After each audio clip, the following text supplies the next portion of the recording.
کتنا افسوسناک واقعہ جو 2 دن پہلے قائد آباد میں ہوا، اور جس بدبخت نے قتل کیا ہے اپنے مینیجر کو، آپ اس کی شکل دیکھیں، مسلمانوں والی شکل ہے اس کی۔ جس شخص کو نبی اکرم صلی اللہ علیہ وآلہ وسلم والا حلیہ پسند نہیں ہے،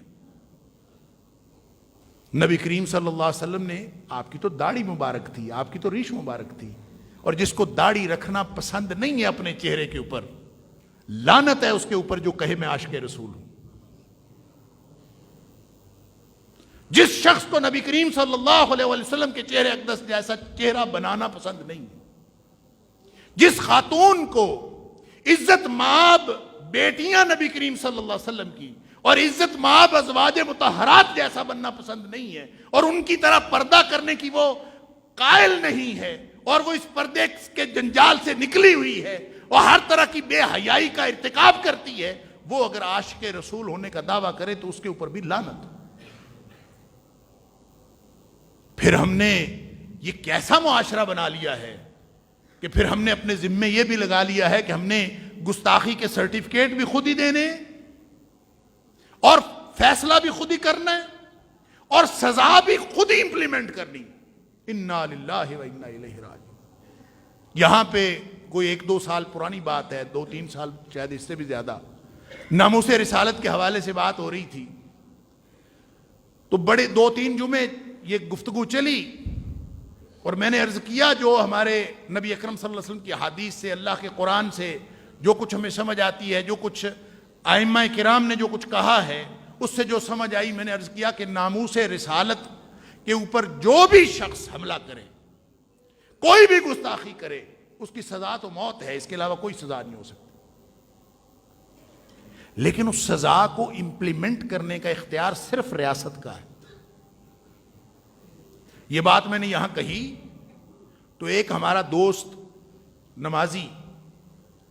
وہ نماز کے بعد مجھے ملا اور وہ رو رہا تھا، آنسوؤں سے رو رہا تھا، محبت کا اندازہ کیجئے، آنسوؤں سے رو رہا تھا، اور اس نے مجھے کہا کہ یہ تم نے کیا کہہ دیا جمعے میں کہ سزا ریاست امپلیمنٹ کرے گی؟ میں اگر گستاخ رسول کو دیکھوں اور میں اس کی سزا نہ دوں، یہ آپ نے کیا کہہ دیا؟ اور میں نے تو آپ کے اس کہنے کی وجہ سے آپ کے پیچھے نماز نہیں پڑھی، میں تو کسی اور مسجد میں نماز پڑھ کے آیا ہوں اور تمہیں صرف بتانے آیا ہوں کہ یہ اتنی غلط بات تم نے جمعے میں کہی ہے۔ اور حضرت جو مجھے فرما رہے تھے ان کی اپنی داڑھی نہیں تھی، یعنی نبی کریم صلی اللہ علیہ وسلم جیسا حلیہ بنانا ان کو پسند نہیں ہے، اور سزا خود دینا چاہتے ہیں۔ وہ مجھ سے اختیار چاہتے ہیں کہ میں جمعے میں یہ کیوں نہیں کہتا کہ لوگوں اٹھو ایک دوسرے کو مارنا شروع کر دو، ایک دوسرے کو کافر بناؤ، ایک دوسرے کو کفر کے فتوے لگاؤ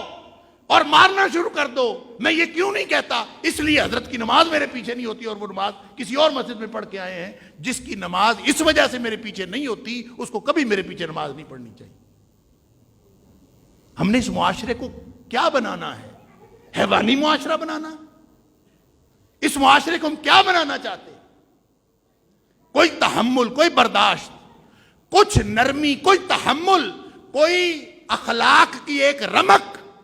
جو نبی اکرم صلی اللہ علیہ وسلم کی حیات طیبہ میں تھی،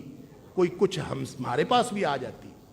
اس کا کوئی ایک جھلک کہیں ہمارے معاشرے میں بھی نظر آتی۔ اللہ